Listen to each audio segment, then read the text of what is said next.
Hello and welcome to this very special webinar about the Volunteering Victoria State Awards. We're here to give you a little bit of an explanation about the history of the awards, the award categories this year, and present some hints and tips for writing a really great application. So please enjoy and be in touch if you have any questions.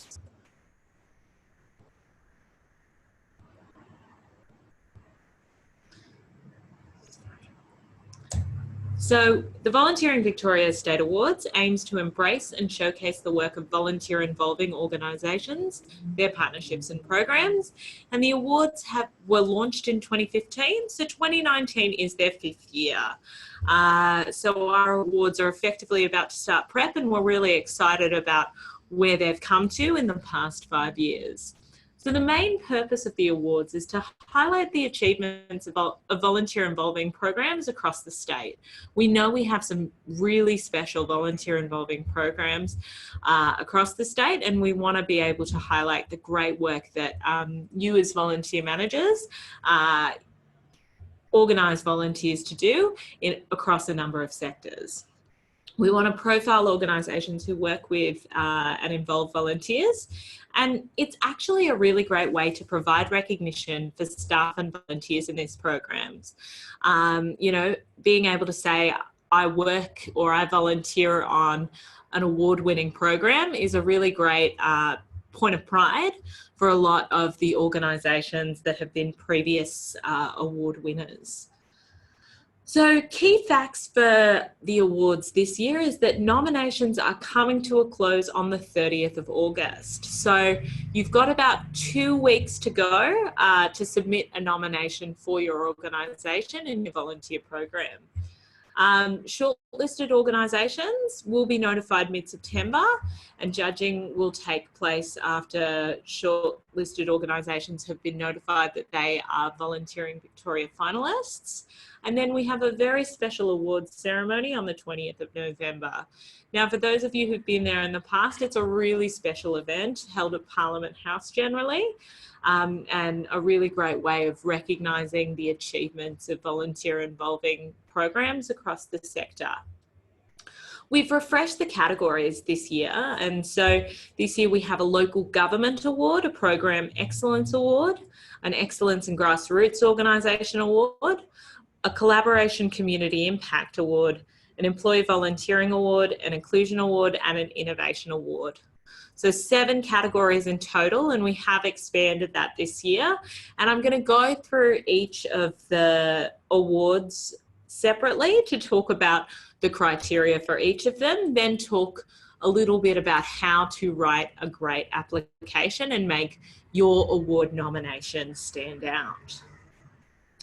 So our Collaboration Community Impact Award is awarded to a partnership or collaboration between organisations that make significant contribution to the community through their volunteer program. And this is a really key award because it celebrates partnerships between community organisations. We really want to showcase organisations that are working together in partnership with volunteers to make that happen.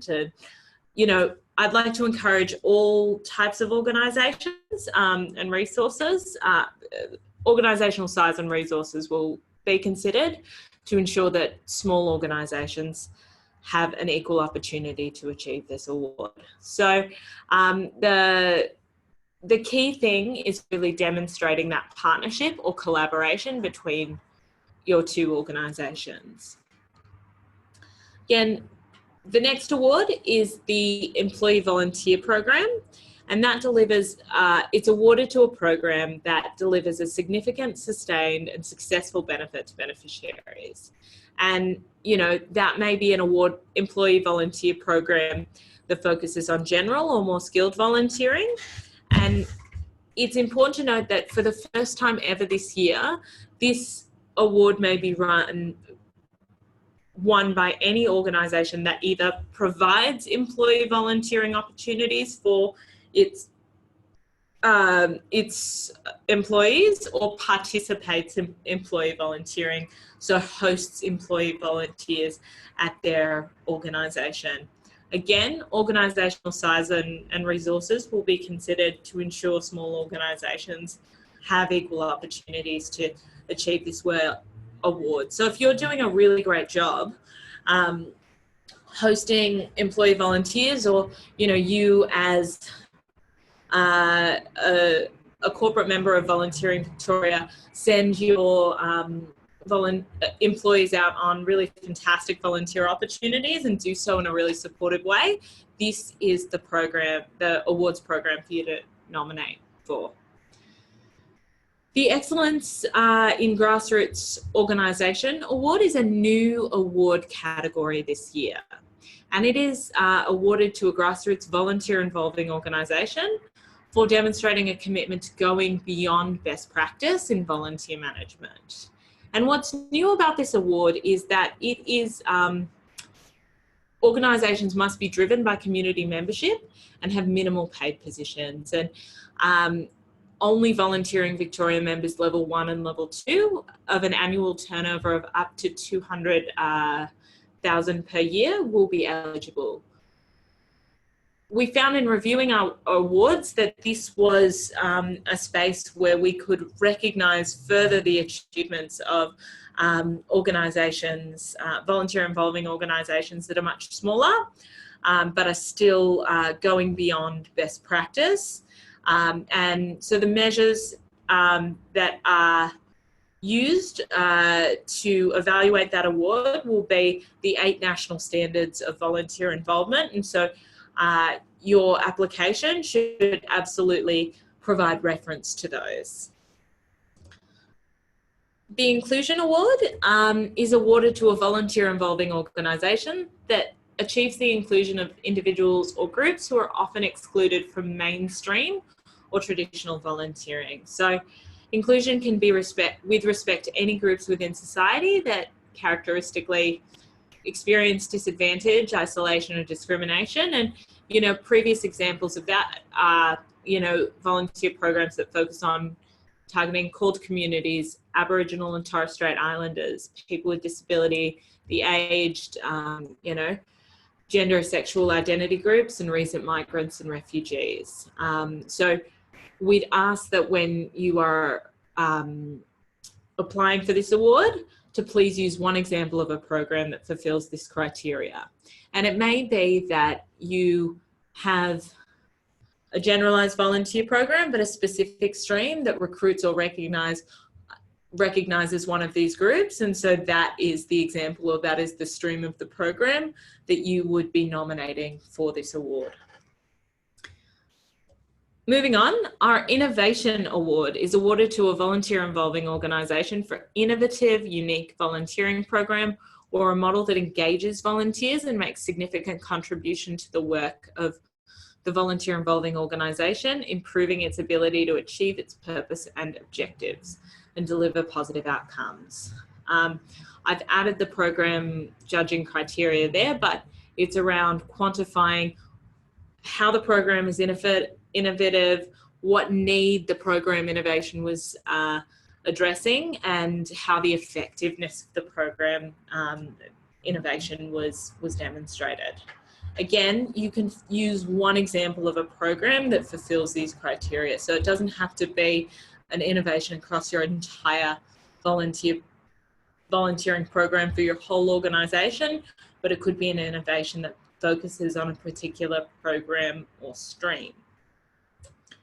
So another new category this year is the Local Government Award. This will be awarded to a local government organisation that has made a significant commitment to supporting volunteering in its community.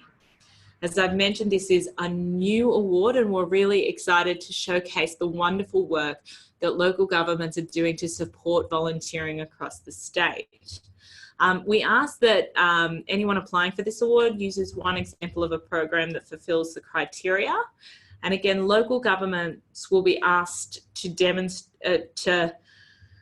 demonstrate against the criteria of demonstrating a strategic commitment to supporting volunteerism, supporting their employees to volunteer, meeting best practice standards for volunteers who are engaged by council, and that, the local community impact of volunteering in council has been measured and recording publicly. So, as I've said, this is a new category, and we're really, really excited to showcase the good work that local government is undertaking in this area. So finally, Program Excellence Award, so an award that we have run year in, year out, and always generates some wonderful applications. And it is awarded to a volunteer involving organisation that demonstrates a commitment to going beyond best practice in volunteer management. It's worth noting that the criteria of this award will be the same as the Excellence in Grassroots Organisations. However, the Excellence in Grassroots Organisations category was created specifically for those smaller community and member-based volunteering organisations.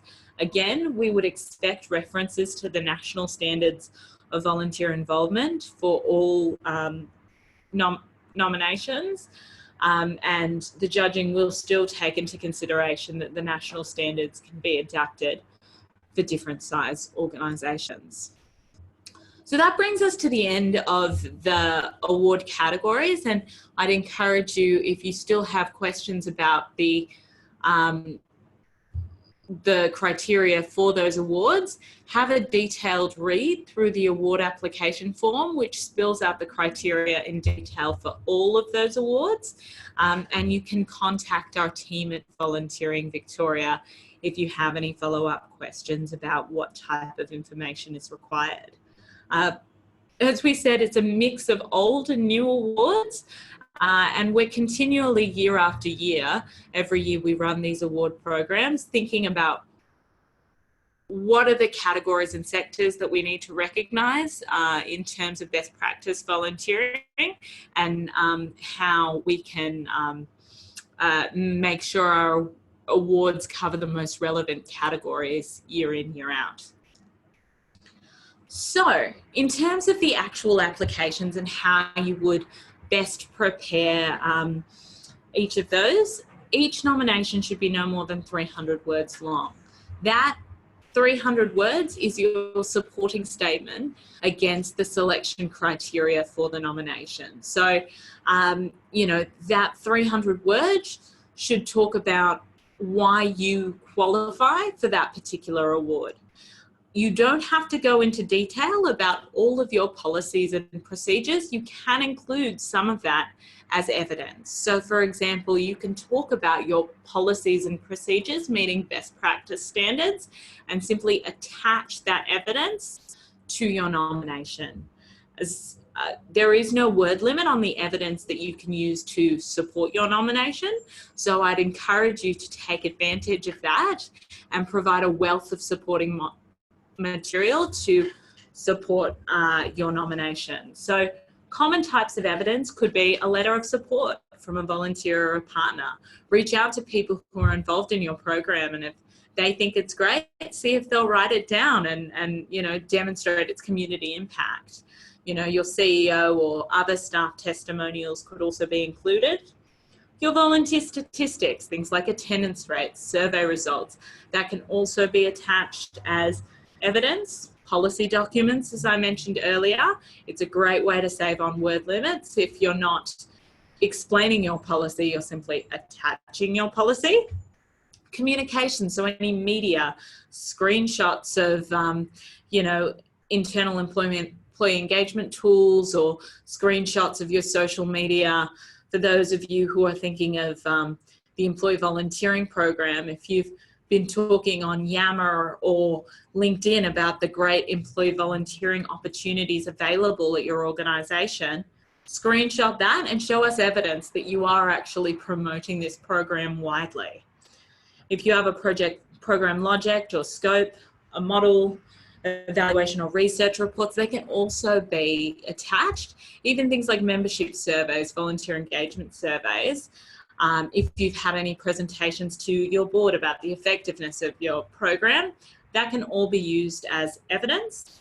You can attach video evidence if you're out in the community and engaging in your activity on a day-to-day basis. Collecting some video evidence is a really wonderful thing to do. Make sure you include, to really bring your application to life, things like quotes by volunteers in the target group, because that'll really demonstrate the impact of your volunteering program. So in terms of preparing your application, really set aside time to write your application.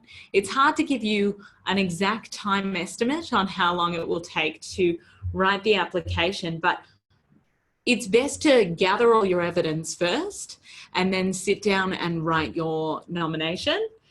Write your application or nomination. It's also something that if one of your volunteers is really passionate about the volunteer program and would be interested in helping you put together an application, that's something that is absolutely great to do to get your volunteers involved in nominating for the award.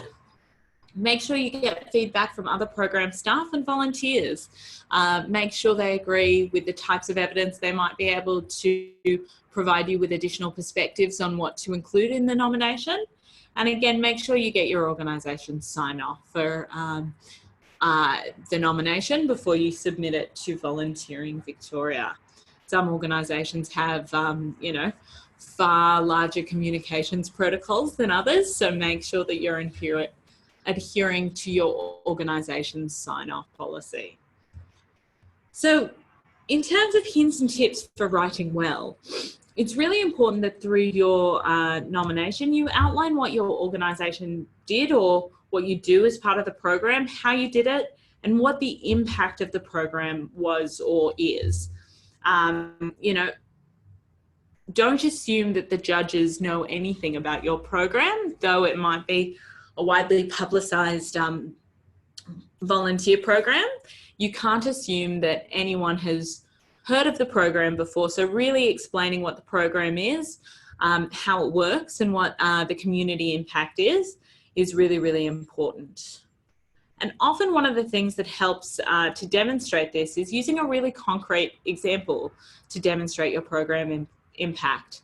That may be a story of a community participant, it may be a story of a volunteer, it may be some statistics, but bringing your application to life with a concrete example of some of the outcomes, will really help you to demonstrate your program impact and mean that you have a really strong application moving forward. It's important through your application to be really specific and include varied kinds of evidence to support your application. Don't drown the judges in policy documents, but make sure that as well as including some of your policies, you might also include some photos of your volunteering program in action. And last but not least, be succinct. If you are struggling to get to 300 words, keep it as 100 or 200 words. It's about conveying what your organisation does, how it does it, and what the impact is. If you can do that in less words, that's wonderful. So it's also a great idea to reach out to previous award winners. In 2018, Wyndham City Council won the Program Excellence Award. The State Library of Victoria won the Inclusion Award, Parks Victoria won the Innovation Award, and the Research Collaboration Award was actually won by two organisations that were shared dual winners that year, Ballarat Community Health and Interchange Incorporated. So reach out to previous winners and finalists. All of the winners and finalists for all of the years the awards have been running are on the Volunteering Victoria websites, and hear how they put their applications together. There's also a really great hints and tips document written by one of the previous award judges, which talks again about some of those hints and tips that I was referring to in the previous slide. And finally, best of luck for submitting your nomination. We really are excited, and the awards are a very special time for us because we get to hear about the breadth of volunteer programs that make such a profound impact on our community here in Victoria. Rosie has started as our events coordinator, and her email address is on the PowerPoint. So if you have any questions, you can email her directly about the awards. The other place to go with any questions is the awards at volunteeringvictoria.org.au email address. Finally, as I say, it may not be an Academy Award or a TV Week Logie, but at Volunteering Victoria, we think the awards are pretty awesome, and so really encourage you to nominate your program today. Hope this webinar has helped, and please reach out to Volunteering Victoria and the team here if you have any questions while you're submitting your nomination. Thank you. Bye.